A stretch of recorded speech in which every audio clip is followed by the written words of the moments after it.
A very warm welcome to all of you. एक बार फिर दोबारा से आप सभी लोगों का स्वागत है और अभिनंदन है। आज हम लोग कैलेंडर, जो एक बहुत ही इंपॉर्टेंट टॉपिक है, उसको पढ़ने वाले हैं, उसकी थ्योरी को पढ़ने वाले हैं। समझना ये है कि इसमें किस-किस तरीके के क्वेश्चंस हम लोगों को देखने को मिलते हैं एग्ज़ाम के पॉइंट ऑफ व्यू से। कौन से टाइप्स के क्वेश्चन हैं, उनको करने की सही अप्रोच क्या होनी चाहिए, किस लॉजिक के साथ में उन क्वेश्चंस को करना चाहिए। इन सभी बातों पर आज हम लोग यहाँ पर डिस्कशन करने वाले हैं। So let's start the session. Disclaimer: the images, text, and other materials used in our presentations are for educational purposes only. We respect the intellectual property rights of the original creators and owners. If you are the owner and have any concern or issues, please contact us at sathi@iitk.ac.in and we shall remove the same. Thank you. तो सबसे पहले हम लोग बात करते हैं trend analysis की, calendar की। What is trend analysis? Trend analysis का मतलब ये हो गया कि number of questions asked in previous year with in a chapter. जैसे आप कोई भी चैप्टर पढ़ते हैं, चाहे फिर वो किसी भी सब्जेक्ट का क्यों ना हो, तो उस चैप्टर के अंदर कुछ टाइप्स के आपको क्वेश्चन देखने को मिलते हैं। अब यहां पर एक डिटेल्ड स्टडी आपको दी गई है, एक डिटेल्ड फॉर्म आपको दिया गया है, एनालिसिस दिया गया है। उसके अंदर क्या है कि जिस-जिस तरीके के क्वेश्चंस होते हैं, जिस-जिस टाइप्स के क्वेश्चन होते हैं विद इन अ चैप्टर, जैसे ये जो दिया हुआ है, ये कैलेंडर का दिया हुआ है।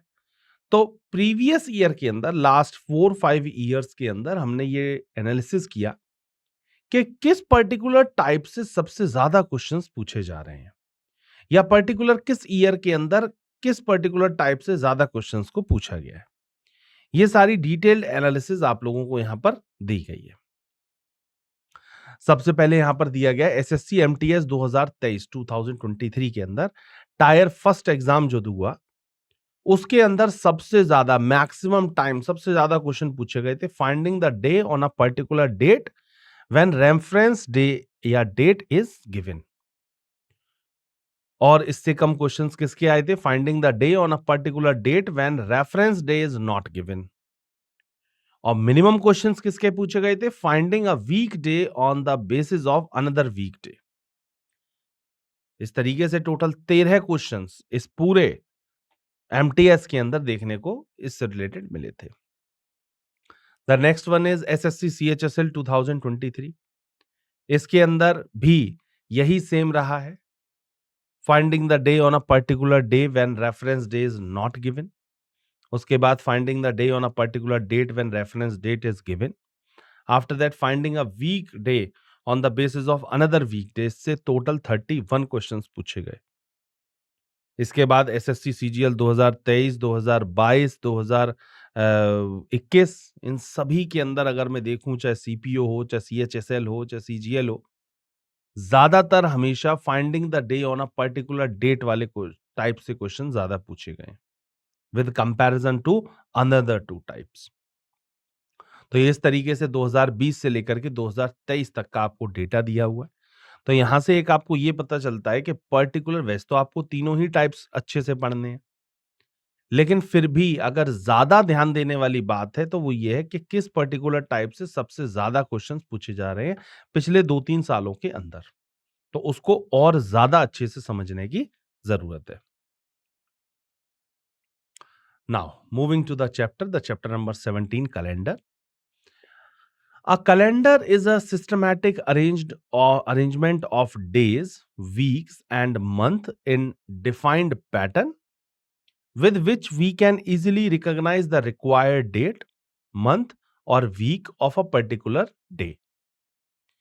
अगर मैं आपसे बोलूं कि कैलेंडर क्या है या कैलेंडर की डेफिनेशन क्या है, तो एक बड़े ही सरल और सुगम शब्दों में आप ये कह सकते हैं कि कैलेंडर जो है वो एक सिस्टमैटिक अरेंजमेंट है, एक तरीके की व्यवस्था है जिसके अंदर हमें डेज देखने का काम होता है, हमें वीक्स देखने का काम मिलता है, हमें मंथ देखने को मिलते हैं, किस डेट पर कौन सा दिन पड़ रहा है, कौन से हॉलीडेज पड़ रहे हैं, यही सारी चीजें बेसिकली कैलेंडर के अंदर होती हैं और यही यूज भी होता है कैलेंडर का। अब आगे क्या बताया गया कि Gregorian calendar is the world's most popular calendar. Calendar के अंदर सबसे ज्यादा जिस कैलेंडर को फॉलो किया जाता है या जो सबसे ज्यादा फेमस कैलेंडर है वो है ग्रेगोरियन कैलेंडर। और इसी कैलेंडर को हम लोग जनवरी से दिसंबर वाला जो कैलेंडर है इसी को ही ग्रेगोरियन कैलेंडर बोलते हैं और इसी कैलेंडर को हम लोग आप लोग फॉलो भी करते हैं। It also happens to be the Indian national calendar and was adopted by India on 22nd of March 1957। एक नेशनलिटी वाला कैलेंडर और चलता है अपना जो with in a premises with in a India चलता है। तो इस तरीके से 22 मार्च 1957 को हमने कैलेंडर को इस तरीके से अडॉप्ट किया था। The Indian national calendar contains the following days. जो इंडियन नेशनल कैलेंडर है उसके अंदर बेसिकली आपको क्या देखने को मिलता है? डे मिल जाते हैं, वीक्स होते हैं, मंथ होते हैं, ईयर होता है, डेट होती है। ये बेसिकली 5 चीजें आपको इसके अंदर देखने को मिलती हैं: day, week, month, year and date. The basics related to the calendar are given as follows. तो सबसे पहले हमें इसके कुछ बेसिक समझने हैं कैलेंडर के क्वेश्चंस को करने से पहले। फिर ये सीखेंगे कि कौन कौन से तरीके के क्वेश्चंस आते हैं। एक तो डेट्स देख रखे होती हैं और कोई पर्टिकुलर एक डेट दी जाएगी, आगे की कोई डेट दे करके या पीछे की कोई डेट दे करके दिन पूछा जाता है, या पर्टिकुलर एक डेट दे करके आपसे दिन पूछा जाता है, रेफरेंस डेट जब नहीं दी होती है। इस तरीके से डे के रिलेशन में इसके क्वेश्चंस होते हैं। तो इसके पहले हमको इसका कुछ बेसिक सीखने पड़ेंगे। तो बेसिक के लिए 5 चीजें आप लोग ध्यान रखिएगा: day, week, month, year and date. तो सबसे पहले यहां पर आता है 17.1 पे, जो कि दे रखा है डे। अब डे क्या है? डे का मतलब वैसे दिन होता है, आपको पता है। A day is the 7th part of a week. It has 24 hour. It is the smallest unit of calendar. Calendar की सबसे छोटी यूनिट जो होती है वो डे ही होती है। डे, एक दिन को हम 24 आवर्स कह सकते हैं या 24 घंटे बराबर एक दिन होता है, और हफ्ते में 7 दिन इस तरीके से होते हैं और उसके बाद नेक्स्ट वीक फिर दोबारा से आ जाता है। अब 17.2 पर यहां पर वीक समझाया गया। अब दिन से बड़ा क्या हुआ? Week. A week is the 52nd part of a year. It is a group of 7 days which are given below. अब वीक क्या होता है? एक हफ्ते के अंदर 7 दिन होते हैं। अगर ऐसे ही साल में बात करूं तो 52 वीक्स टोटल होते हैं अप्रोक्सीमेटली इनटू 7। तो यहां से आपके डेज निकल के आ जाते हैं। तो 52nd पार्ट जो है एक ईयर का, उसी को ही वीक कहा जाता है। अब वीक में कौन-कौन से दिन होते हैं? जैसे Sunday, Monday, Tuesday, Wednesday, Thursday, Friday and then after Saturday. ये आपको 7 दिन देखने को यहाँ पर मिलते हैं, Sunday to Saturday. After that फिर दोबारा से संडे रिपीट हो जाता है। द 17.3, अब 17.3 क्या है? मंथ। तो मंथ के अंदर क्या बताया गया? A month is the 12th part of a year. Month जो होता है एक तरीके का 12वां हिस्सा है किसी भी साल का, 12th पार्ट। एक साल पूरा और उसका 12वां हिस्सा जो होगा वो एक तरीके से एक मंथ होता है। टोटल 12 मंथ्स होते हैं। It has 28, 29, 30 and 31 days. अब अगर मैं डेज़ की बात करूँ तो कितने-कितने दिन होते हैं? तो 28 दिन का महीना होता है, 29 दिन का महीने होते हैं, 30 के होते हैं और 31 डेज़ के होते हैं। तो इस तरीके से यहाँ पर आपको मंथ्स दिए गए थे। जैसे जनवरी में 31 डेज़ हुए, फ़रवरी में 28 डेज़ होते हैं ऑर्डिनरी ईयर में या लूनार ईयर में, और 29 डेज़ होते हैं लीप ईयर के अंदर। मार्च में 31 डेज़, अप्रैल में 30 डेज़, मई में 31 डेज़, जून में 30 डेज़, जुलाई में 31 डेज़, अगस्त में 31 डेज़, सितंबर में 30 डेज़, अक्टूबर में 31 डेज़, नवंबर में 30 डेज़ और उसके बाद दिसंबर में भी 31 डेज़। इस तरीके से ये टोटल आपके 12 के 12 महीने आपके सामने हैं। Now the next one is 17.4, that is year. अब ईयर में क्या होता है? A year is the 100th part of a century or a period of 12 month. 12 महीने अगर कंप्लीट हो जाते हैं तो आप उसे साल कह सकते हैं। या साल की एक और परिभाषा भी है, एक और डेफिनेशन भी है कि जो 100वां पार्ट है, एक सेंचुरी का 100th पार्ट जो है, उसको एक ईयर बोला जाता है। जैसे 100 साल की एक सेंचुरी हो गई, तो उसका 100वां हिस्सा क्या होगा? 1, ठीक है? तो इसीलिए उसको हम लोग एक ईयर कहते हैं। It is the time taken by earth to make one revolution around the sun. ये क्या होता है कि अर्थ को एक पूरा सन का एक राउंड लगाने में, एक रिवॉल्यूशन कंप्लीट करने में 365 डेज लगते हैं, तो उसी को ही हमने 1 ईयर के तौर पे कंसीडर किया है। After that 17.5 that is date. अब डेट क्या है? Date is the 28th, 29, 30, 31 part of a month. Date क्या होती है? जैसे 1 से लेकर के 30 या 31 तक जो भी दिन है वो या तो 28 का या 29 का या 30 का और या फिर 31 की। आफ्टर दैट 365 या फिर 366th part of a year that is lunar या फिर लीप ईयर। 365 दिन का हो जाता है एक नॉर्मल ईयर और 366 दिन 366 डेज का हो जाता है एक लीप ईयर। क्योंकि वहां पर फेब्रुवरी जो हो जाती है वो 29 डेज की हो जाती है, दैट्स व्हाई ये 366 डेज का हो जाता है। In general, we can say that a date is a number given to each day. एक बहुत ही साधारण शब्दों में, आसानी में अगर आपको मैं समझाना चाहूं तो ये भी कह सकते हैं, in a general way we can easily say that कि डेट जो होती है वो एक नंबर है जो कि दिन को दिया जाता है। जैसे संडे, मंडे, ट्यूसडे, इनको कोई ना कोई एक हमने नंबर दे दिया, तो उसी को ही हमने डेट कहा है। Now the next one is 17.6 that is century. A block of 100 year is called a century. 100 साल जो होते हैं, 100 ईयर्स जो होते हैं, उसको एक सेंचुरी कहा जाता है। जैसे विराट कोहली है, 100 रन बना देता है तो आप कहते हैं एक सेंचुरी कंप्लीट हो गई। तो इसी तरीके से जब 100 ईयर्स कंप्लीट होते हैं तो दैट मीन्स एक सेंचुरी कंप्लीट हो गई। Example, each one of the year 1100, 1800, 2000, 2100, 2900 are century years. ये सारे के सारे जो हैं ये सेंचुरी ईयर्स हैं। 1100, 1200, मतलब जहां पर जाकर के एक सेंचुरी पूरी खत्म हो रही है, फिनिश हो रही है, उसको हम लोग, उस आखिरी ईयर को हम लोग क्या कह देते हैं? सेंचुरी कंप्लीट होना कह देते हैं या सेंचुरी ईयर कह देते हैं। 17.7 दैट इज ऑर्डिनरी ईयर। अब ऑर्डिनरी ईयर के बारे में क्या बताया गया है? N ordinary year is a year which has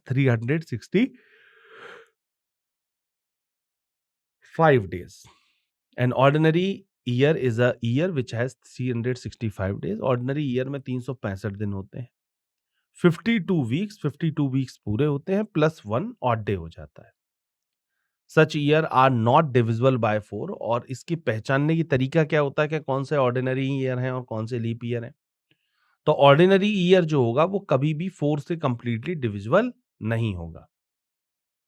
जैसे 2006 है, जब आप इसको 4 से डिविजन देंगे ये नहीं जाएगा। 2007, 2009, 2010, 2011, 2013, 2014, 2015, 2017, 2018 ये कंप्लीटली 4 से डिविजिबल नहीं है। ये पॉइंट्स में जाएंगे। तो जब पॉइंट्स में जाएंगे that means that is a ordinary year. और अगर ये कंप्लीटली डिविजिबल हो जाते that means that is a leap year. Ordinary year in the form of century are not exactly divisible by 400। अब यहीं पर ही ऑर्डिनरी ईयर का पता करने के लिए हो गया डिवाइड बाय 4। और यहीं पर ही अगर आपको सेंचुरी पता करनी है कि कौन सी सेंचुरी ऑर्डिनरी है और कौन सी लीप है, तो उसके लिए डिवाइड दिया जाता है 400 से। जो भी आपको निकालनी, जैसे मान लीजिए 500 निकालनी, 500 पता करना है ये है कि नहीं है, नॉर्मल है या फिर लीप है।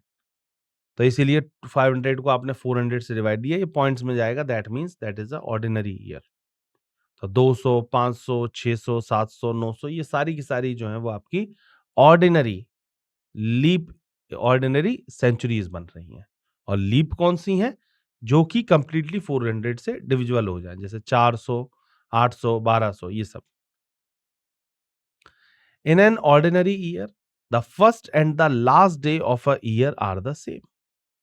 ऑर्डिनरी ईयर के अंदर कोई भी एक साधारण वर्ष अगर आप देख रहे हैं, कोई एक ऑर्डिनरी ईयर है, नॉर्मल ईयर है, तो जो साल का उसके अंदर पहला दिन होगा वही साल का अंतिम दिन होगा। First and last day should be the same. Example, in an ordinary year, if 1st January falls on Monday,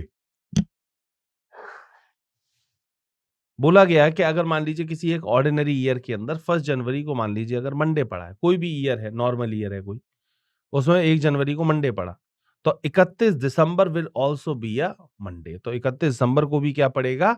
Monday ही पड़ेगा। वहां पर भी मंडे और यहां पर भी same Monday. In any two consecutive ordinary years, कोई भी दो अगर आप कॉन्सिक्यूटिव ऑर्डिनरी ईयर्स देख रहे हैं, date of the next year will be 1 day ahead of the same date of the previous year.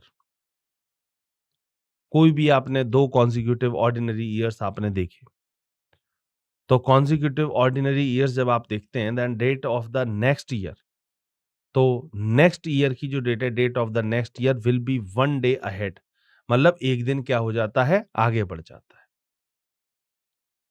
जैसे इफ 2 मार्च 2010 इज ट्यूसडे, मान लीजिए 2 मार्च 2010 को ट्यूसडे है।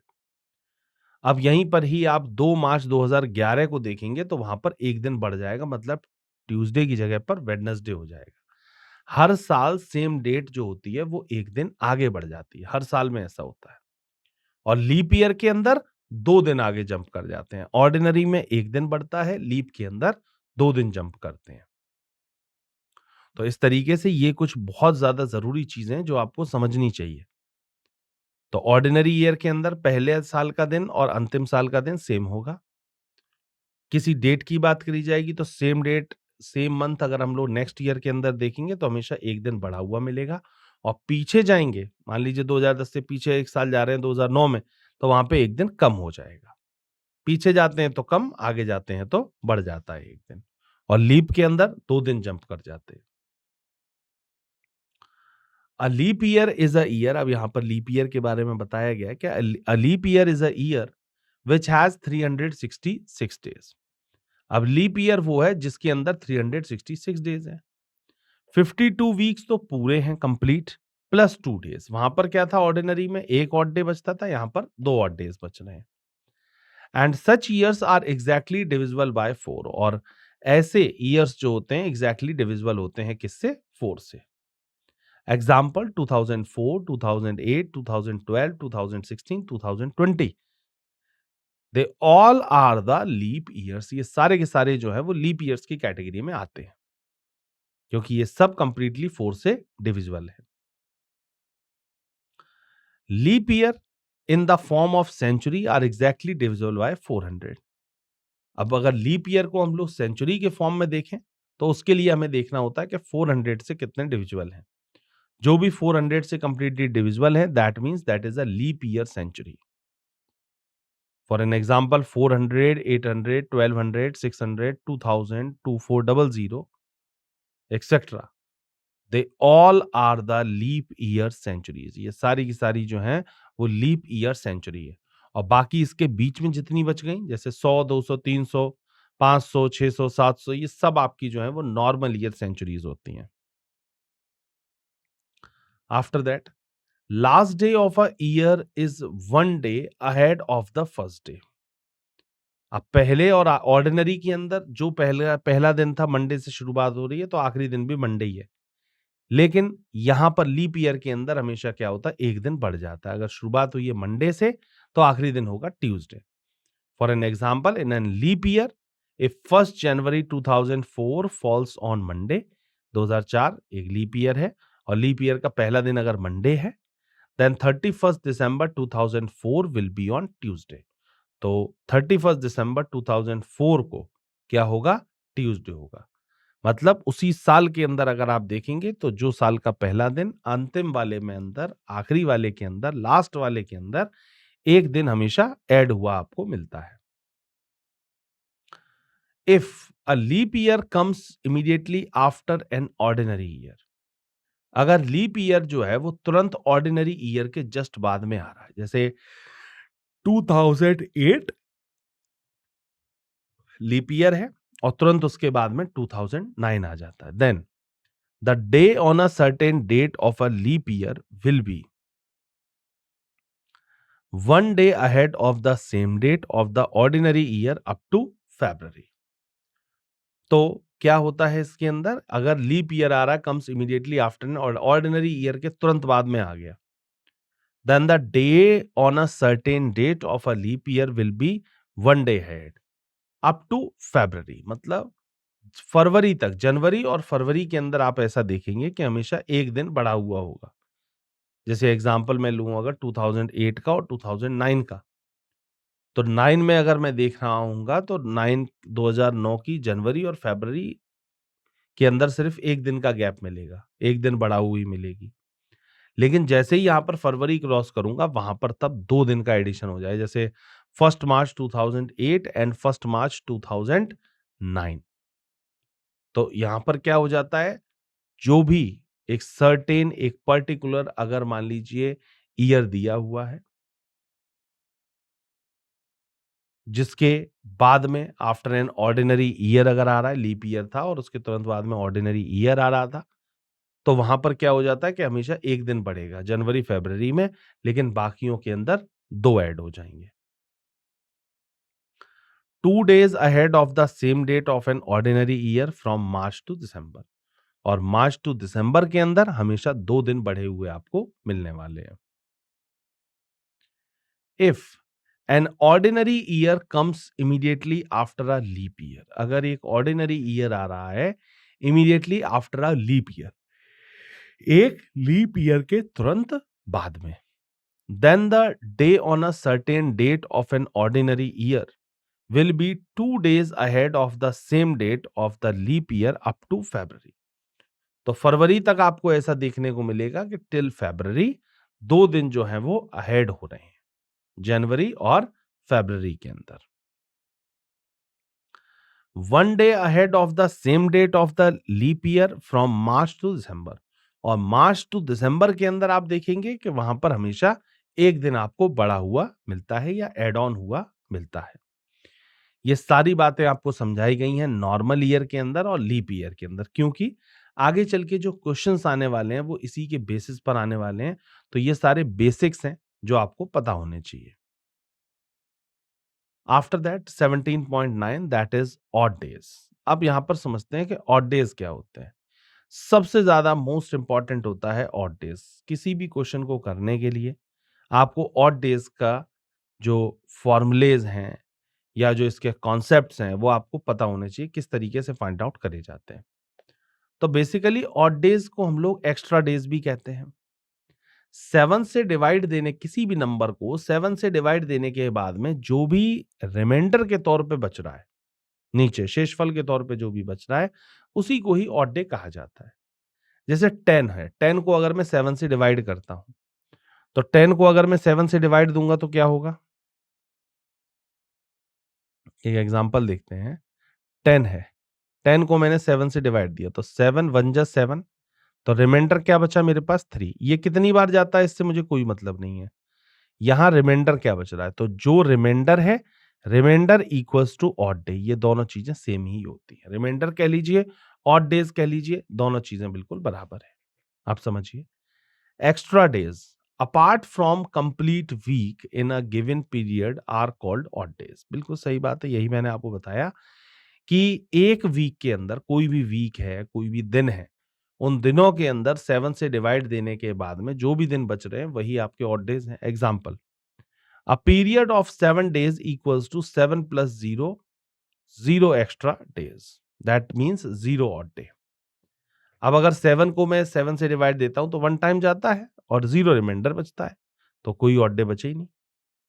अ पीरियड ऑफ 8 डेज, अब यहीं पर 8 डेज की मैं बात करूं तो 7 + 1 मतलब 1 जो है that is a extra day, एक जो है वो एक्स्ट्रा दिन हो रहा है, तो एक्स्ट्रा डे कह लीजिए या फिर ऑड डे कह लीजिए, एक ही बात है, या रिमाइंडर कह लीजिए, एक ही बात है।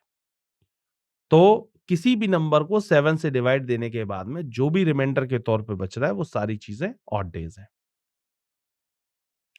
Now next one is a period of 9 days equals to 7 + 2 extra days, that means 2 odd days. अब यहीं पर ही मुझे 9 दिन दिए हुए हैं, 9 को मैंने 7 से डिवाइड दिया, रिमाइंडर बचा मेरे पास 2, तो दैट मीन्स 2 जो है वो क्या है, एक एक्स्ट्रा डेज है, ऑड डेज है यहाँ पर। अ पीरियड ऑफ 10 डेज, अब यहीं पर ही पीरियड ऑफ 10 डेज को क्या कहेंगे? A period of 10 days equals to 7 plus 3, that is extra days, equals to 3 odd days. अब 10 days थे, डिवाइड दिया मैंने 7 से, रिमाइंडर बचा 3, दैट मीन्स 3 ऑड डेज हो गए इसमें। A period of 11 days, 11 days के लिए क्या होगा, 7 + 4 extra days, that means 4 odd days. A period of 12 days equals to 7 + 5, that means 5 extra days equals to 5 odd days. A period of 13 days equals to 7 plus 6 extra days, that means 6 odd day. But a period of 14 days, अब यहीं पर ही 14 days की बात करूं तो 7 plus 7 that means 2 complete weeks and that means 0 odd days. अब यहीं पर ही 7 के मल्टीपल्स में कोई नंबर आ जाए, 7, 14, 21, 28, 7 के मल्टीपल्स में जो भी नंबर आएंगे उसमें हमेशा 0 ऑड डेज आपको देखने को मिलते हैं। तो ये आपको यहां पर समझाया गया है ऑड डेज के what exactly odd days exactly होते क्या है। Counting of the odd days, अब ऑड डेज की काउंटिंग कैसे करते हैं 17.10 में समझाया गया है। To calculate odd number of days in a given period, एक पीरियड के अंदर ऑड नंबर ऑफ डेज पता करने का क्या तरीका है। Follow the rule given below, कुछ रूल दिए गए हैं उसको आपको फॉलो करना है। डिवाइड द पीरियड बाय 7, कोई भी आपको दिया गया है पता करना है, आप पीरियड को क्या करिए 7 से डिवाइड दीजिए, जो भी टाइम पीरियड दिया है उसको 7 से डिवाइड दीजिए, रिमाइंडर के तौर पे जो भी बच रहा है वही आपके ऑड डेज हैं। If period upon 7 leaves no reminder then there is 0 odd day, अगर कुछ रिमाइंडर नहीं बच रहा है दैट मीन्स 0 ऑड डेज हैं। If period divide by 7 leaves any reminder then the reminder will be the number of odd days. बिल्कुल यही बात मैंने पहले बोली भी थी कि पीरियड को आप 7 से डिवाइड दे रहे हैं और रिमाइंडर के तौर पे अगर कुछ बच रहा है, 2, 3, 4, 5 कुछ भी बच रहा है, that means that all are the odd days, विषम दिन।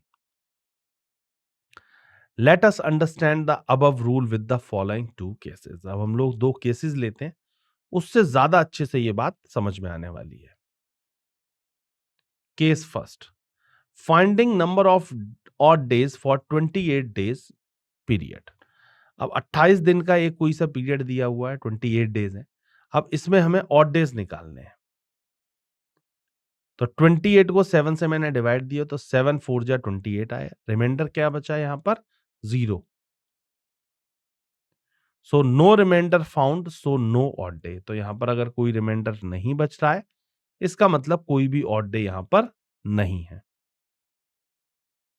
A period of 28 days equals to 4 into 7 plus 0 days equals to 4 complete weeks plus 0 odd day. तो 4 हफ्ते पूरे हो गए प्लस कोई भी रिमाइंडर नहीं बचता है, तो मतलब 0 ऑड डेज यहां पर मिल रहे हैं। As 28 is exactly divisible by 7, 28 जो है वो 7 से एग्जैक्ट डिवाइड हो जाता है 4 times and it leaves no reminder, इसीलिए यहाँ कोई भी रिमाइंडर नहीं बच रहा है। तो number of odd days equals to 0, इसका मतलब यहां पर नंबर ऑफ ऑड डेज कितने हो जाते हैं, 0 हो जाते हैं। आफ्टर दैट 17.10 में काउंटिंग ऑफ ऑड डेज में बताया गया case second, finding number of odd days for 30 days period. अब यहां पर 30 डेज में अगर मान लीजिए ऑड डेज फाइंड आउट करते हैं तो कैसे होगा कि 30 को मैंने 7 से डिवाइड दिया तो 7 4 जा 28 होता है, रिमाइंडर क्या बचा, यहां पर 2 बचा। तो here 30 days equals to 4 into 7 plus 2 days. तो 4 complete weeks plus 2 odd days. As 30 is not exactly divisible by 7, it leaves 2 as a remainder. ये कंप्लीटली 7 से डिविजिबल नहीं होता है, रिमाइंडर के तौर पे 2 बच रहा है, इसीलिए इसको 2 ऑड डे हो रहे हैं. So number of odd days या remainder, number of odd days कह लीजिए या रिमाइंडर कह लीजिए, एक ही बात है, और वो कितना आ रहा है? 2 आ रहा है, 2 आ रहा है. Similarly the month with 31 days contain, अब 31 डेज के लिए एग्जांपल दिया गया है, 4 into 7 plus 3 days, that means 3 odd days, 4 7 28 plus 3 odd day बचे. The month within 29 days contains 4 into 7 plus 1 odd day. तो जो 29 दिनों का महीना है उसमें एक ऑड डे बच रहा है, जो 31 दिनों का है उसमें भी यहां पर निकल के आ रहा है 3 ऑड डे हैं. 30 का भी आपने निकाला ही था कि 2 होते हैं, और 28 का तो पूरा कंप्लीटली डिविजिबल हो जाता है. By following the same rule, number of odd days in each month of the year can be summarized as follows. तो इस तरीके से हमने यहां पर हर एक मंथ के ऑड डेज निकाल ली. जैसे जनवरी टू दिसंबर 4 ही तरीके के महीने हैं, 28 29 30 31. तो जनवरी 31 की होती है, दैट्स वाई यहां पर कितना ऑड डे लिखा गया है? 3. फेब्रवरी ऑर्डिनरी में 0 और लीप के अंदर 1. मार्च 31 की होती है, दैट्स वाई 3. अप्रैल 30 की है, मई 31 की है, जून 30 की है, जुलाई और अगस्त में दोनों में 31 डेज हैं, सितंबर 30 डेज की है, अक्टूबर 31 डेज की है, नवंबर जो है वो 30 डेज की है, और दिसंबर जो है वो 31 डेज की है. तो इस तरीके से ये टोटल आपको जनवरी से लेकर के दिसंबर तक सारे ऑड डेज इन मंथ्स आपको यहाँ पर बताए गए हैं कि हर एक मंथ के अंदर कितने ऑड डेज होते हैं. Now moving to the next one. Similarly number of odd days in an ordinary year. अब यहीं पर ही ऑर्डिनरी ईयर के अंदर ऑड डे कितने होंगे? अब ऑड डे तो सभी में होंगे, दिनों में होंगे, साल में होंगे, महीनों में होंगे, सेंचुरीज में होंगे. तो अब यहाँ पर ईयर में बताएगा. अब जैसे मान लीजिए कोई से 365 डेज है, ऑर्डिनरी ईयर में 365 डेज है, तो 365 को जब मैं 7 से डिवाइड देता हूं तो 7 5 जा 35, रिमाइंडर यहाँ पर एक बचा, 15, 7 2 जा 14. तो यहाँ पर रिमाइंडर क्या बच रहा है? एक बच रहा है. तो एक का मतलब हो गया कि 52 into 7 plus 1 ऑड डे. तो इसका मतलब एक यहां पर ऑड डे के तौर पे आपको मिल रहा है. So an ordinary year has 1 odd day. इसका मतलब ऑर्डिनरी ईयर के अंदर एक ऑड डे आपको देखने को मिलता है. Second number, number of days in leap year equals to 366 days. अब लीप ईयर के अंदर कितने होते हैं? 366 डेज मिलते हैं. सो 366 को जब मैं 7 से डिवाइड करता हूं तो 7 5 जा 35, रिमाइंडर बचता है एक, फिर 16, 7 2 जा 14. तो रिमाइंडर क्या बचा? 2. तो नॉर्मल ईयर के अंदर होता है एक ऑड डे, और लीप ईयर के अंदर होते हैं हमेशा 2 odd days. So 366 equals to 52 into 7 plus 2, that means 2 odd days. So a leap year has 2 odd days. तो लीप ईयर के अंदर कितने ऑड डेज मिलेंगे? 2 ऑड डेज आपको देखने को मिलते हैं. Now 100 years. अब 100 ईयर्स के अंदर क्या है? जैसे 76 ऑर्डिनरी ईयर्स हैं, प्लस 24 लीप ईयर्स हैं. तो 100 ईयर्स के अंदर 76 अगर ऑर्डिनरी ईयर है, 24 लीप ईयर है. 24 क्यों है? क्योंकि 100th ईयर जो है वो एक नॉर्मल ईयर होता है, क्योंकि 100 400 से डिवाइड नहीं होता. That means that is a ordinary year.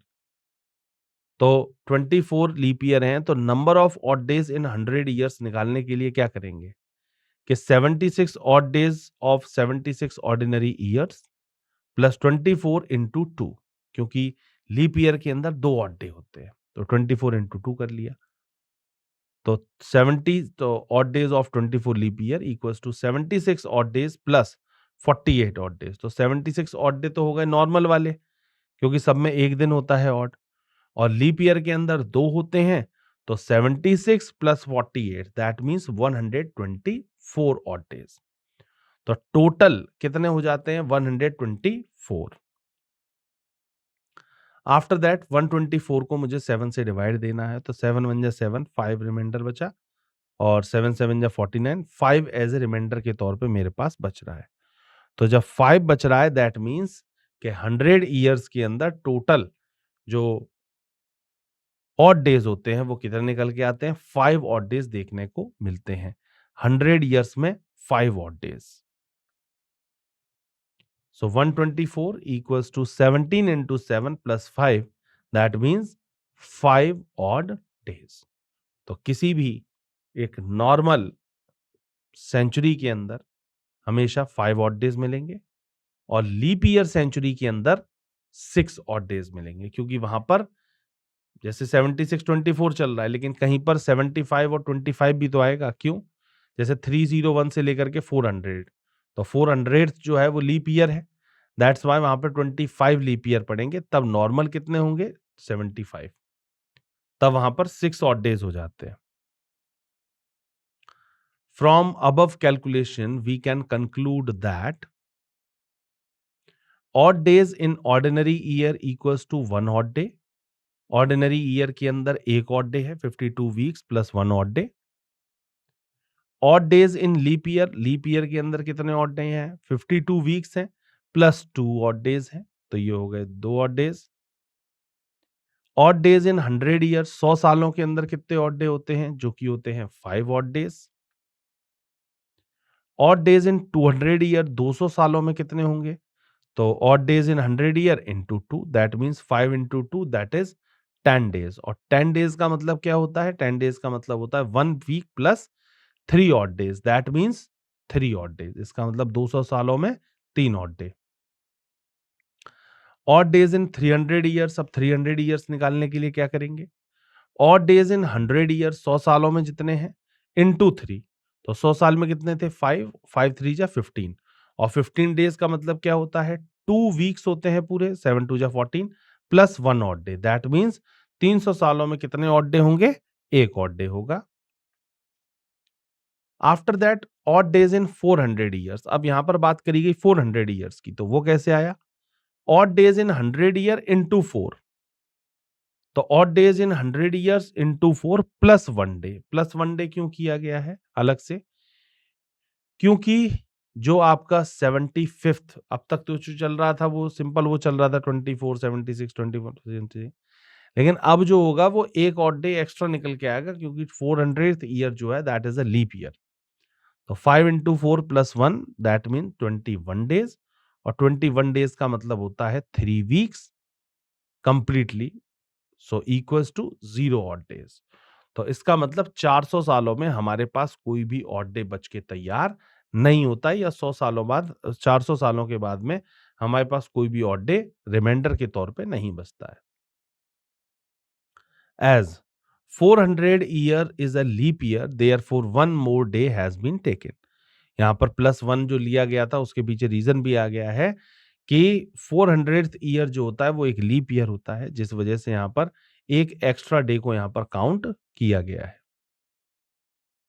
Similarly, each one of 800, 1200, 1600, 2000, 2400, etc. have no odd days. इसलिए इसमें कभी भी odd days नहीं बचते हैं। तो सपोज दैट जैसे इस कैलेंडर की शुरुआत मान लीजिए 1 जनवरी 0001 को हुई, 1 जनवरी 0001, और 1 जनवरी 0001 को मान लेते हैं कि मंडे था, तो इस हिसाब से 1 जनवरी 401 पर क्या होना चाहिए, 0401 पे यहाँ पर भी मंडे ही होना चाहिए। इसके बाद 801 पर भी क्या होना चाहिए, मंडे ही होना चाहिए। फिर उसके बाद 1201 पर भी क्या होना चाहिए, मंडे ही होना चाहिए। इन सभी पर मंडे हो रहे हैं, क्योंकि इन 400 सालों के अंदर कोई भी ऑड डेज हमारे पास बच नहीं रहे हैं। तो इसीलिए ये जो रिपीटेशन होता है ये केवल 400 ईयर्स का केवल कैलेंडर एक बार बनाया गया है। अब इसी को ही हर बार रिपीट मोड पर लगा देते हैं। 1 से लेकर के 400 तक चला, फिर वही 401 से 800 में चल रहा है, फिर वही 801 से 1200 में चल रहा है। तो ऐसे ही सेम रिपीटेशन मोड पर ये सारा काम कर रहे हैं। Now moving to the example, अब यहाँ पर कुछ एग्जाम्पल को हम लोग देखते हैं। तो एग्जाम्पल के अंदर क्या सिखाया गया है वो समझने की कोशिश करते हैं। एग्जाम्पल में हमको बोला गया है, यहाँ पर बोला गया एग्जाम्पल नंबर फर्स्ट कि if the first day of a year other than leap year was Sunday. अगर बोला गया कि if the first day of a year, मान लीजिए कोई सा फर्स्ट डे है और फर्स्ट डे जो है वो एक लीप ईयर है। If the first day of a year other than leap year was Sunday, then which was the last day of that year. तो उसी साल का आखिरी दिन क्या होगा। बिल्कुल इसी तरीके की सेम चीज अभी आप पढ़ के आए हैं, उसी से रिलेटेड क्वेश्चन पूछा गया है। ऑप्शन दिया गया था Monday, Sunday, Saturday and then none of these. Question आप सभी के सामने है, एक बार समझिए कि वो कहना क्या चाह रहे हैं। Solution B, we know that in a year there are 365 days, which is equals to 52 weeks plus 1 day. In an ordinary year, 1 odd day. So if first day of a year is Sunday, then last day of a year same year is also be Sunday. अगर किसी normal year के अंदर शुरुआत अगर Sunday से हुई है तो आखिरी दिन भी उसका क्या होगा, संडे ही होगा। और यहीं पर ही अगर ये लीप ईयर होता, इफ, तो अगर संडे से शुरुआत होती तो आखिरी दिन क्या हो जाता, मंडे हो जाता, एक दिन ऐड हो जाता। ये एग्जाम्पल के तौर पे यहां पर आपको बताया गया है। Now moving to the next example, example number 2।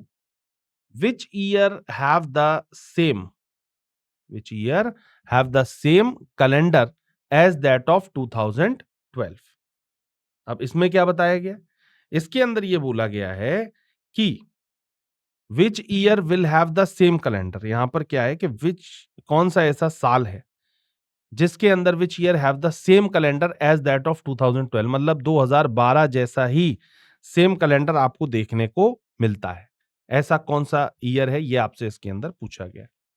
Options दिए गए थे 2020, आफ्टर दैट 2040, 2025 एंड देन 2044। 2012 जैसा सेम कैलेंडर कहां देखने को मिलेगा।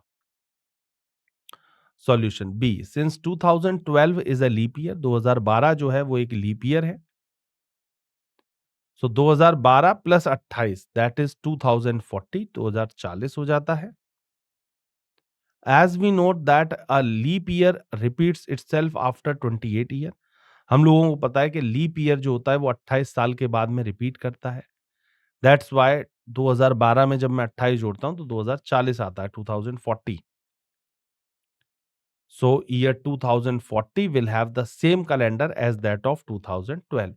तो 2012 का और 2028 का, वो 2040 का जो कैलेंडर होगा 28 साल के बाद में, वो बिल्कुल दोनों सेम मिलेंगे। सेम का मतलब दिनों के रिस्पेक्ट में। जैसे मान लीजिए 1 जनवरी 2012 को अगर मंडे है तो 1 जनवरी 2040 को भी क्या होगा, मंडे ही होगा। या साल के 365 के 365 दिन, 366 के 366 दिन बिल्कुल सेम मिलेंगे वहां पर। 10 सितंबर 2012 को अगर मंडे है तो 10 सितंबर 2040 को भी मंडे ही होगा। यहां पर इस बात का ये मतलब बताया जा रहा है। Now moving to the next one, next example number 3। It says that which year has the same calendar as that of 2005, मतलब 2005 जैसा सेम कैलेंडर किसका होगा। ऑप्शंस दिए गए थे 2018, 2017, 2016 and then 2011। Now look into the solution. D, 2011. To have the same calendar as that of year 2005, we must have 0 odd days between 2005 and the required year. तो कभी भी अगर इस तरीके से कोई चीज आती है तो 2005 का रिपीटेशन देखना है, तो उस साल में और इस साल के अंदर, जैसे 2011 में रिपीट हो रहा है तो 11 और 5 के बीच में कोई भी ऑड डेज नहीं होने चाहिए। अगर ऑड डेज नहीं है तभी वो वहां पर रिपीट कर पाएगा। अब जैसे 2005 था तो 2005 में एक ऑड डे था, 2006 में एक ऑड डे था, 2007 में एक ऑड डे था, 2008 में हो गए 2 ऑड डे क्योंकि लीप ईयर है। फिर 2009 में एक ऑड डे और 2010 में भी एक ऑड डे हुआ। सो टोटल ऑड डेज कितने हो गए, 1 1 1 2 1 1, दैट मींस 7। और 7 का मतलब होता है 1 कंप्लीट वीक और 0 odd days. So therefore, calendar of for 2011 will be the same as that of year 2005. तो 2011 का और 2005 का जो कैलेंडर वो मिलेगा वो बिल्कुल आपको सेम मिलने वाला है. There are mainly three types of question which are generally asked for this chapter in various competitive exam. अब यहाँ तक आपको ये बताया गया. अब यहाँ पर समझते हैं कि हमको बेसिकली 30 तरीके के क्वेश्चंस को यहाँ पर पढ़ना होता है. ये आपको सारे ऑड डेज बताया गया अब तक. एग्जाम्पल्स बताए गए 2-3 ऑड डेज के. अब यहाँ पर आपको अब शुरुआत होती है क्वेश्चंस की. अब तक तो आपने ये समझा क्या चीज होती है, क्या कैसे होता है. अब इन सब चीजों को अप्लाई करने का टाइम आ गया है. तो 3 तरीके के बेसिकली क्वेश्चंस आपसे इसके अंदर पूछे जाते हैं. So the first one is 17.11 that is type first finding the day on a particular date when reference day या date is given. सबसे पहला होता है कि फाइंडिंग द डे ऑन, सबसे ज्यादा फेमस जो है वो यही है कि finding the day on a particular date. एक पर्टिकुलर डेट पे आपको दिन निकालना होता है और एक दिन या फिर डेट आपको जब दी होती है क्वेश्चन के अंदर, एक दी जाती है, दूसरी निकालनी होती है. In this type of question, a particular day and its date is given. On the basis of that, candidate has to find out the day on a given date. आपको डे निकालना होता है उस पर्टिकुलर डेट के according. ये देखने के बाद में There are following steps to solve this type of questions. आपके पास कुछ स्टेप्स हैं इस तरीके के क्वेश्चंस को सॉल्व करने के लिए. सो स्टेप फर्स्ट क्या कहता है कि find the net number of odd days between the reference date and the date for which the day is to be determined. Exclude the reference day but count the given day for counting the number of net odd days. जो पहली date दी हुई है उसे आपको exclude करके चलना है क्योंकि उसका तो दिन दिया ही हुआ है.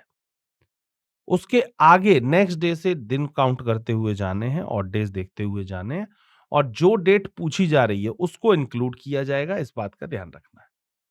उस जो पूछा गया है उसको इंक्लूड करना है, जो दिया गया है उसको हमेशा एक्सक्लूड करना है.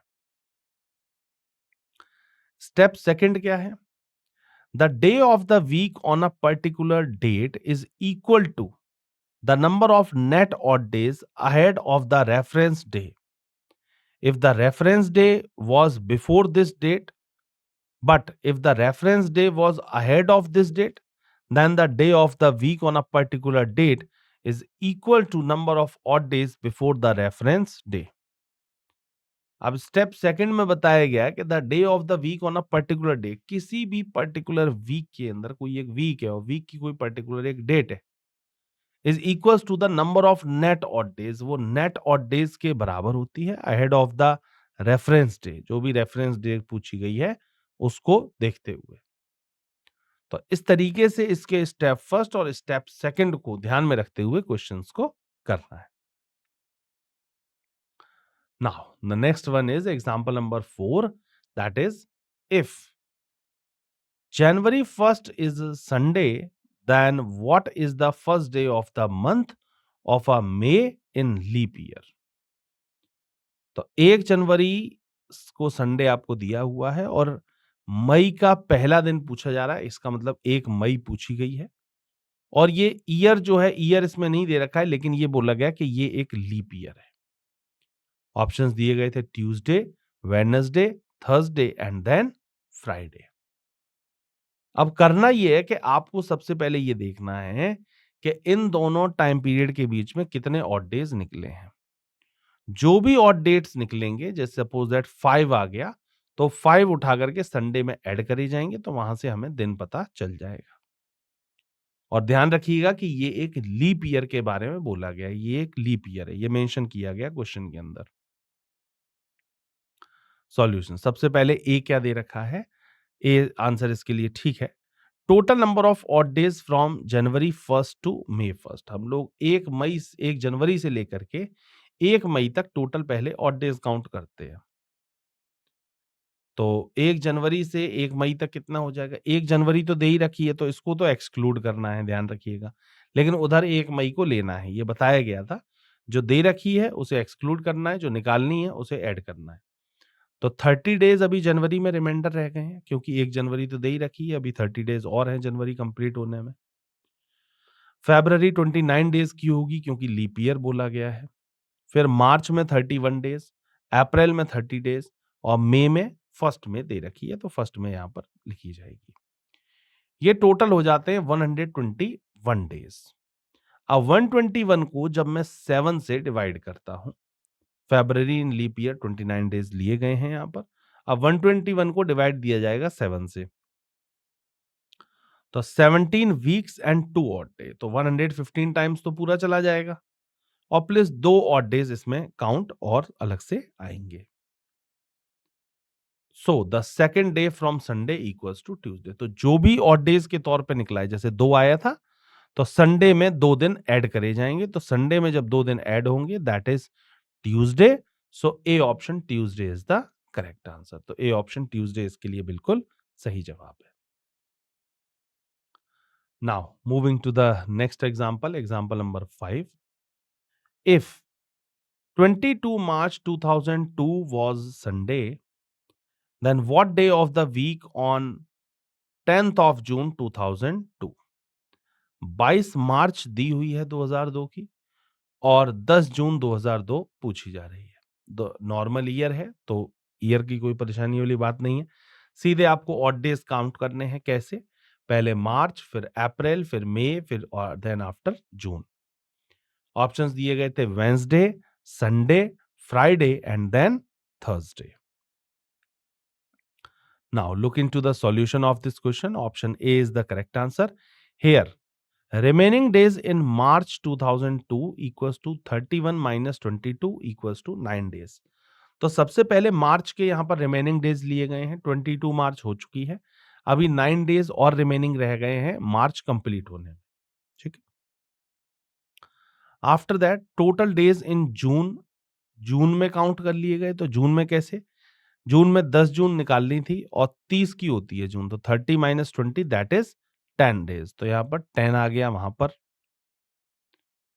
टोटल डेज इक्वल्स टू मार्च के अंदर 9 दिन लिए गए हैं, अप्रैल में 30 लिए जाएंगे क्योंकि 30 की होती है, मई में 31, जून में 10 लिए गए हैं। अब ये टोटल जो होता है ये हो जाता है 80। अब 80 को जब मैं 7 से डिवाइड देता हूं तो 7 10 जा 70 और 7 11 जा हो जाते हैं total 77। That means 3 as a remaining या ऑड डेज के तौर पे बच रहा है। So number of odd days equals to 3। So required day equals to Sunday plus 3 equals to Wednesday. तो यहां पर रिक्वायर्ड डे जो बन रहा है वो क्या बन रहा है? संडे था और उसमें 3 ऑड डेज और ऐड कर दिए गए, तो Sunday plus 3 that is Wednesday. So A option is correct answer. तो वेंसडे इसके लिए बिल्कुल सही जवाब होगा। Now moving to the next example, example number 6। If 10th January 2005 was Monday, अगर 10 जनवरी 2005 को मंडे पड़ा है, then what day of the week was it on 19th of March 2006? तो 19 मार्च 2006 को कौन सा दिन पड़ेगा? 2005 दे रखी है और नेक्स्ट 2006 के बारे में पूछा जा रहा है। ऑप्शंस दिए गए थे Monday, Wednesday, Friday and then Sunday. Solution, इसके लिए डी ऑप्शन बिल्कुल सही है। According to the question, remaining number of days in 2005 equals to, सबसे पहले हमने 2005 के रिमेनिंग डेज निकाले। वो कैसे निकाले कि 10 जनवरी हुई है अभी, तो 365 डेज होंगे। 2005 नॉर्मल ईयर है इस वजह से, तो 365 में से 10 डेज माइनस कर दिए, दैट मींस 355। तो 355 दिन तो अभी बचे हुए हैं हमारे पास 2005 में, 2005 में। Number of days in January 2006 is 31। अब जनवरी में कितने हैं? 31 है। Number of odd days in February 2006, फरवरी 2006 में कितने होंगे? 28, क्योंकि 28 जो है वो एक लीप ईयर है। Number of days from 1st to 19th March 2006, 1 से लेकर के 19 मार्च तक कितने होंगे? टोटल 19 डेज ये वाले आ जाते हैं। तो 31, 28 और 19 ये हो गए 2006 के ऑड डे। सो 350, अब टोटल ऑड डेज कैसे करेंगे? 355 तो पहले आपके 2005 में है, फिर जनवरी में 31, 28 हो जाते हैं फरवरी में, और फिर 19 हो जाते हैं ये वाले। टोटल करते हैं 433 को डिवाइड किया गया 7 से, तो रिमाइंडर के तौर पे बचता है 6। तो 6 कैसे बचा है ये भी देख लीजिए। 433 को डिवाइड किया 7 से, 7 6 जा 42, एक रिमाइंडर बचा, और 7 1 जा 7, रिमाइंडर बचता है 6। So number of odd days equals to 6, तो यहां पर नंबर ऑफ ऑड डेज क्या आ रहा है? 6 आ रहा है। So odd days, so day on 19th March 2006, तो 19 मार्च 2006 को जो दिन आएगा वो क्या आएगा? Monday plus 6, that equals to Sunday. तो मंडे प्लस 6 कितना हो जाता है? संडे हो जाता है। संडे इसके लिए बिल्कुल सही जवाब है। That means D option is correct answer. Now moving to the next example, example number 7। If 10th of August 2017 was a Friday, then what was the day on 19th of October 2019? 10 अगस्त 2017 को अगर Friday है तो 19 अक्टूबर 2019 को कौन सा दिन होगा? Options दिए गए थे Saturday, Thursday, Wednesday and then Sunday. Now look into the solution of this question. तो सबसे इसके लिए डी ऑप्शन संडे बिल्कुल सही है। 2017 is a simple year, it has one odd day. तो सबसे पहले तो ये है कि 2017 जो है वो एक नॉर्मल ईयर है, सिंपल ईयर है, तो एक ऑड डे होगा इसमें। But if we take dates 10th of August 2017 to 10th of August 2018, अब 10 अगस्त 2017 से अगर मैं 10 अगस्त 2018 पर मूव कर रहा हूं, it has only one odd day, तो यहां पर एक ऑड डे निकल के आएगा। And number of odd days from 10th of August 2018 to 10th of August 2019, it has only one odd day। तो यहां पर करा क्या गया है कि सीधे एक साल आगे बढ़ाया गया है, जैसे 10 अगस्त 2017 से 2018 और 2018 से 2019, तो दोनों में ही एक एक दिन बढ़ा होगा क्योंकि नॉर्मल ईयर्स हैं। तो यहां पर सीधे हम लोग 2 दिन बढ़ा करके हम लोग सीधे एक डेट पर पहुंच जाएंगे जो कि होगी 10th of August 2019। तो 10 अगस्त 2019 को क्या होगा? फ्राइडे के अंदर हमने 2 दिन ऐड कर देते हैं। So the date of 10th of August 2019 will be Friday plus 2, that equals to Sunday। तो अब यहां पर हमारे को पता चल गया संडे है। अब 2019, अब आसान हो गया, इजी हो गया क्वेश्चन। 2019 ही दे रखी है, 2019 ही पूछी जा रही है। ये अगस्त है और वो अक्टूबर है, तो 10 अगस्त से लेकर के 19 अक्टूबर तक देख लीजिए कितने ऑड डे हैं, बस आंसर आ जाएगा। Now we have to calculate 10th of August 2019 to 19th of October 2019। इसके बीच में ऑड डेज देखते हैं। सो अगस्त में कितने होते हैं? 21 डेज, अभी रिमेनिंग बचे हैं, 31 का है, 21 डेज और बचे हैं। सितंबर में 30 ऑड डेज होंगे, और अक्टूबर में क्या है? 19th ऑफ अक्टूबर, तो 19 लिख लिया मैंने। अब इन सब का जब हम लोग टोटल करते हैं तो ये हो जाते हैं 70 डेज, 70 दिन। 70 को जब 7 से डिवाइड दिया तो मेरे पास बचता है 0 ऑड डेज। अब 0 ऑड डेज का मतलब हो जाता है कि अगर वहां पर संडे था, 10 अगस्त 2019 को संडे था, तो 19 अक्टूबर 2019 को भी क्या होगा? संडे ही होगा। सो 0 रिमेनिंग डेज या 0 odd days, that means the day of 19th of October 2019 will be Sunday. तो इसका मतलब वहां पर भी दिन क्या होगा? संडे ही होगा। So D option is correct answer. बात समझ में आई किस तरीके से क्वेश्चन को किया गया है? सबसे पहले हमने 2 ईयर सीधे जंप करे, उस ईयर पर आए, और उसके बाद फिर उस ईयर के अंदर जितने भी डेज थे उसमें देखे ऑड डेज कितने हैं, और उसके अकॉर्डिंग क्वेश्चन को कर लिया गया। ऑड डेज देखते हुए बस हर बार सिर्फ एक ही चीज का ध्यान रखना है, वो है ऑड डेज। ऑड डेज किस में कितने हो रहे हैं, ईयर में कितने हो रहे हैं, पर्टिकुलर मंथ में कितने हो रहे हैं, पर्टिकुलर डेज में कितने ऑड डेज हैं, बस ऑड डेज का ही काम है, और यहां पर कुछ भी नया नहीं है। Now the next one is Mohan's birthday is on Tuesday 20th of March. जो बर्थडे पड़ रहा है वो 20 मार्च को पड़ रहा है, मंगलवार वाले दिन। On what day of the week will be the Rohan's birthday in the same year if Rohan was born on 15th of August? तो रोहन का बर्थडे कब होगा? Rohan's birthday is on Tuesday 20th of March. तो पूछा गया है फिर दोबारा से कि रोहन का बर्थडे कब होगा? Was born on 15th of August. तो मतलब 20 मार्च को दिया हुआ है, एक तरीके सिंपल सा बात यह है कि 20 मार्च को दिन दिया हुआ है और 15 अगस्त का दिन पूछा जा रहा है सेम उसी पर्टिकुलर ईयर के अंदर.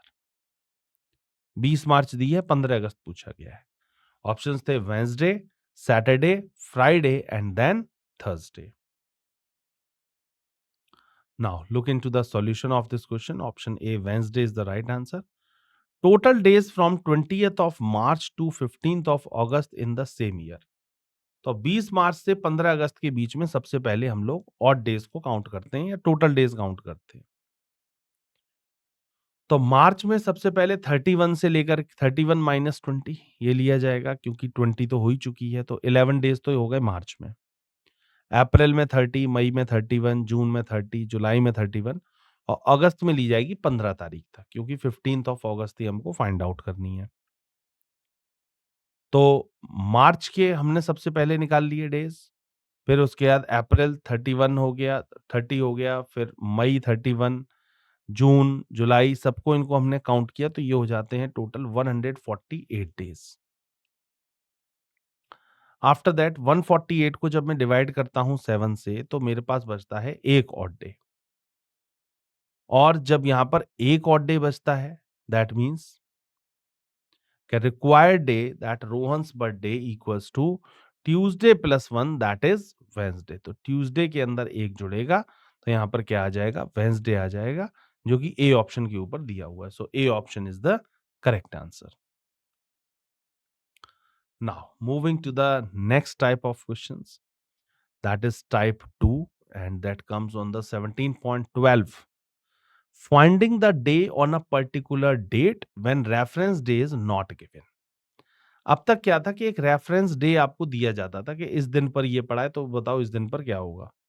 अब क्या है, रेफरेंस डे खत्म कर दिया गया. अब आपको डायरेक्टली ये बताना है कि इस पर्टिकुलर डेट पर कौन सा दिन होगा. To find the day on a particular date when reference day is not given we have to follow the following steps. सबसे पहले हमें कुछ स्टेप्स को समझना पड़ेगा और वो क्या है? ऑड डेज के कॉन्सेप्ट को.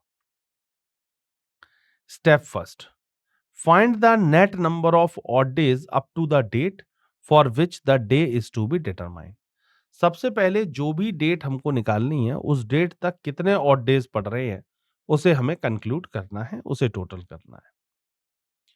Step second, write the name of the day according to the number of odd days as given below.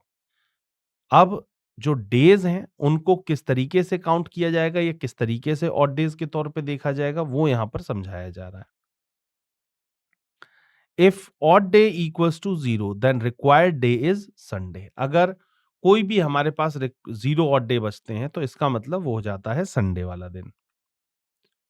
If odd day equals to 1 then required day equals to Monday. If odd day equals to 2, then required day is Tuesday. If odd day equals to 3, then required day equals to Wednesday. If odd day equals to 4, then required day equals to Thursday. If odd day equals to 5, then required day equals to Friday. If odd day equals to 6, then required day equals to Saturday. तो बड़ा ही simple सी बात है, बहुत ही इसमें बताई गई है कि जो भी दिन आ रहा है, जैसे अगर कोई नहीं बचता है, 0 ऑड डे बचते हैं तो संडे, 1 बचा मंडे, 2 बचे ट्यूसडे, 3 बचा वेंसडे, 4 बचा थर्सडे, 5 बचा तो फ्राइडे और 6 बचता है तो सैटरडे. और फिर 7 होता नहीं है, 7 या 0 वो बात एक ही है, मतलब संडे. तो ये दिनों को आपको याद रखना है कि कितने ऑड डे लास्ट में बच रहे हैं, उसी के अकॉर्डिंग यहाँ का दिन बताया जाएगा. ये तरीका है, ये अप्रोच है इस तरीके के क्वेश्चन को करने की. ये स्टेप फर्स्ट है और ये इसका स्टेप सेकंड है. Now, moving to the example number 9. Find the day of the week on 15th of January 2024. 15 जनवरी 2024 को यहां पर दिन फाइंड आउट करना है. ऑप्शंस दिए गए थे Friday, Sunday, Monday and then Saturday. Friday, Sunday, Monday and Saturday. यहां पर दिन बताना 15 जनवरी 24 को क्या दिन पड़ेगा। सॉल्यूशन, इसके लिए सी ऑप्शन बिल्कुल सही बताया गया, मतलब मंडे सही बताया गया। सबसे पहले करना क्या है कि number of odd days in 2000 years, 2000 सालों में हमारे पास ऑड डेज कितने बचे हैं। तो आपने देखा कि 2000 तक आते आते सेंचुरी जीरो हो गई थी, तो हमारे पास कितना बचा है, जीरो ऑड डे है 2000 तक, 2000 तक। सबसे पहले तो ये चीज। Now number of odd days in 23 year, अब जैसे 2024 चल रही है, तो 24 अभी कंप्लीट तो हो नहीं गई है, इससे पहले कितने कंप्लीट कर चुके हैं, 23 ईयर्स। सेंचुरी जहां पर कंप्लीट हुई 2000 से लेकर के 2023 24 तक, अब तक हम लोग 23 साल कंप्लीट कर चुके हैं। तो इन 23 ईयर्स के अंदर ऑड डेज कैसे काउंट होंगे। आपको पता है कि 23 ईयर्स के अंदर लीप ईयर कितने पड़े और नॉर्मल ईयर कितने पड़े। लीप ईयर पड़े हैं कितने, 5, 2004, 2008, 2012, 2016 और 2020। तब नॉर्मल ईयर कितने पड़े हैं, 18। 18 का मल्टीप्लाई होगा 1 में और लीप ईयर का मल्टीप्लाई होगा 2 में। क्यों? क्योंकि लीप ईयर के अंदर 2 ऑड डे होते हैं और नॉर्मल ईयर के अंदर 1 ऑड डे होता है। तो 5 टू जा 10 और 18 वन जा 18, तो ये टोटल कितना हो गया, 28। और 28 का मतलब क्या होता है, 0 ऑड डेज होते हैं। Since there are 5 leap years, अगर मैंने देखा कि 5 लीप ईयर्स हैं and 18 ordinary years in the period of 23 year, तो आपने यहां पर देखा कि there are 5 leap years, 5 leap years होते हैं एंड 18 ऑर्डिनरी ईयर्स होते हैं in the period of 23 year, वो यहां पर ऑलरेडी आपको बताया गया है। Number of odd days in 15 days of January 2024, तो नंबर ऑफ ऑड डेज हमने काउंट करे 15 डेज ऑफ जनवरी। अब यहां पर हम लोग बात करते हैं किस चीज की, 2024 की। तो 15 डेज में कितने निकलते हैं, एक ऑड डे निकलता है, ठीक है। तो आपने यहां पर सबसे पहले ईयर देखा, ईयर से छोटा सबसे पहले सेंचुरी देखी, सेंचुरी के बाद यहां पर ईयर देखा, ईयर के बाद मंथ और देखा जाता है, लेकिन मंथ इसलिए नहीं देखेंगे क्योंकि जनवरी की दे रखा है। अगर यहाँ पर फेब्रवरी होता तो जनवरी के भी ऑड डेज यहाँ पर काउंट करे जाते। फिर उसके बाद सीधे मंथ देखा हमने, तो डेट देखी, डेट के अंदर टोटल एक ऑड डे आया। तो अब 001 इन तीनों का टोटल करिए, तो total odd day 001 that is 1 odd day. So number of odd days equals to 1. So required day is Monday. तो वहां पर एक दिन पर क्या आया था, संडे पर 0 था, तब मंडे पर क्या था, 1 था। तो अगर 1 बचा है that means Monday is the right answer. So C option is correct. Now moving to the next question.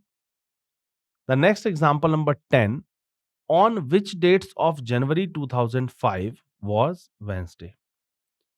जनवरी 2005 में किन दिनों पर, on which dates of January 2005 was Wednesday, कब कब वेंसडे पड़ेगा ये पूछा जा रहा है। आपको यहां पर ऑप्शंस दिए गए थे ए बी सी डी। पहला ऑप्शन था 3, 10, 17, 24, बी था 6, 13, 20, 27, सी था 7, 14, 21, 28 और डी ऑप्शन है 5, 12, 19 एंड देन आफ्टर 26। तो सबसे पहले आपको जनवरी 2005 में ये देखना है कि आखिरकार 1 जनवरी 2005 को क्या पड़ा, फिर उस हिसाब से पहला वेंसडे आ जाएगा और जब पहला वेंसडे आ जाएगा तो उन सभी में 7 ऐड करके बाकी वेंसडेज भी काउंट हो जाएंगे। ये अप्रोच है, ये तरीका है इस तरीके के क्वेश्चन को करने का।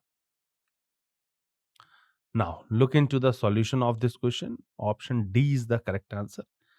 Let us find out the day on 1 of January 2005। सबसे पहले हम लोग 1 जनवरी 2005 का दिन निकालते हैं कि यहां पर क्या दिन पड़ा है। So 1 of January 2005 equals to odd days in 2000 year. सबसे पहले तो 2000 सालों में कितने ऑड डेज पड़े हैं वो देखना है। फिर देखना है कि ऑड डेज इन 400 ईयर, इन 4 ईयर्स, 2005 है तो 4 सालों में कितने ऑड डे पड़े ये देखना है। Plus first day of January, और जनवरी का पहला दिन भी यहां पर लिया जाएगा। ये तो होगी इसकी पूरी की पूरी स्ट्रेटजी।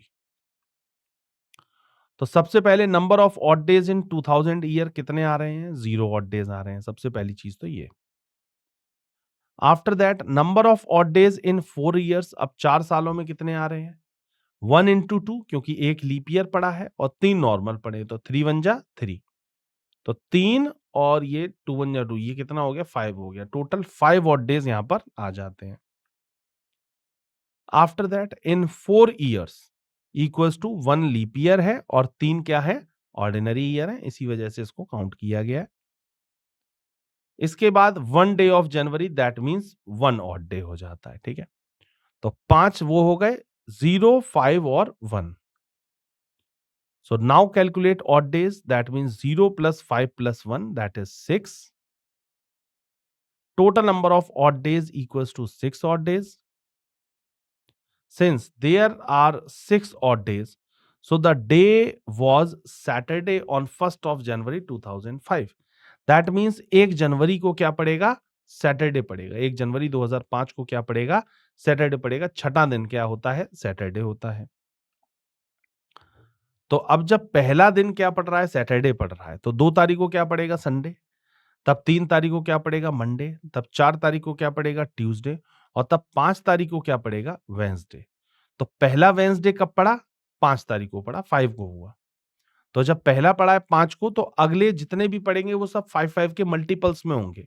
तो 5 then 12 then 19 then 26 were the Wednesdays in January 2005।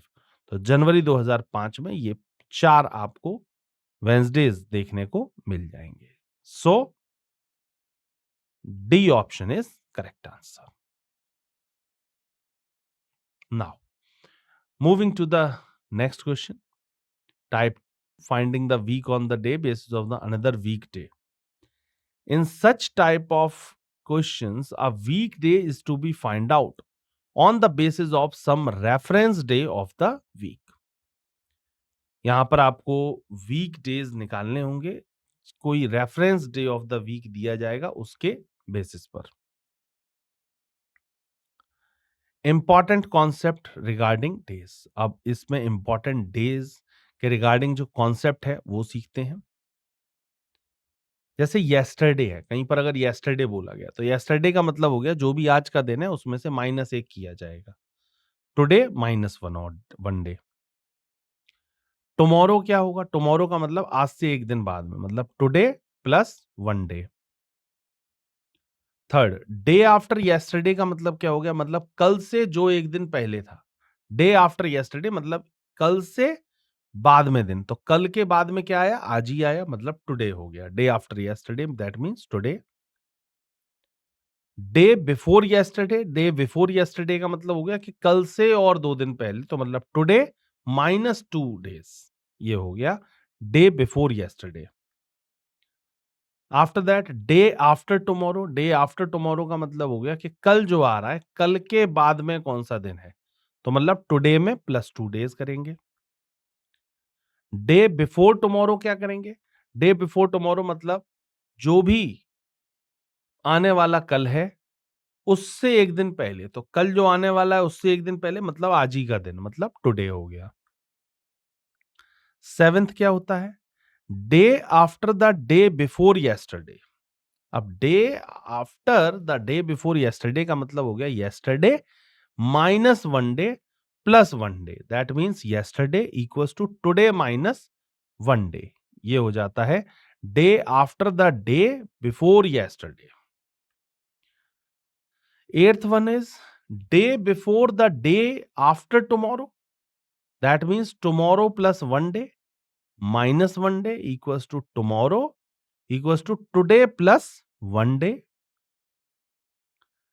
Ninth क्या हो जाता है? Day before the day after yesterday equals to yesterday plus 1 day -1 day equals to yesterday equals to today -1 day.